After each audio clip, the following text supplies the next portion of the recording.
शक्तीपीठ महामार्गाबद्दल महायुतीतल्या दोन पक्षांनी भूमिका घेतलेली आहे. भाजपनं अजून भूमिका घेतली असं कुठं निदर्शनास येत नाही आणि जो पण भाजप भूमिका घेत नाही तोपर्यंत महायुतीत असणाऱ्या घटक पक्षाची ताकद आहे का ही शंका मला निर्माण होते. कारण की सगळ्यांनीच बोलले का करू नये म्हणून, तरी देखील आज हा अधिसूचना या ठिकाणी निघते.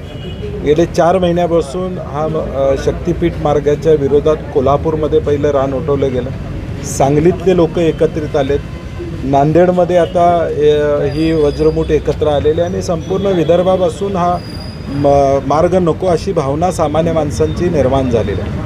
कॉन्ट्रॅक्टर धार्जिन फक्त कॉन्ट्रॅक्टरांचं हित जोपासण्यासाठी हा मार्ग आहे. कारण की याला पॅरलल रस्ते, जसं MSEBमध्ये प्रीपेड मीटर, तिथं ऊर्जा मंत्र्यांनी घोषणा केली की प्रीपेड मीटर लागणार नाही, तशी कुठली ऑफिशियल सूचना अजून आलेली नाही.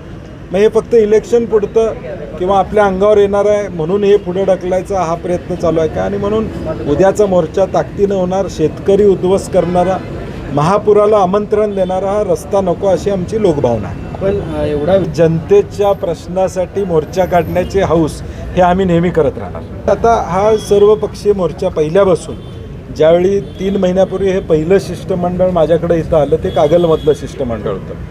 कागलचं सर्वपक्षीय शिष्टमंडळ पहिल्यांदा मला 3-4 महिन्यापूर्वी भेटलं आणि या संदर्भातली वाच्यता केली. आणि तिथून पुढं एक मोर्चा आमचा कलेक्टर ऑफिसला झाला, त्यानंतर शाहू स्मारकला एक मेळावा झाला. त्या मेळाव्यात देखील सर्व पक्षी आम्ही त्याला विरोध त्या ठिकाणी केला होता. आणि म्हणून हा प्रश्न शेतकऱ्यांचा आहे, त्यामुळं कुणी न यावं कुणी यावं हा आमच्यासाठी महत्त्वाचं नाही. कुणी आलं तर आम्हाला स्वागतच आहे.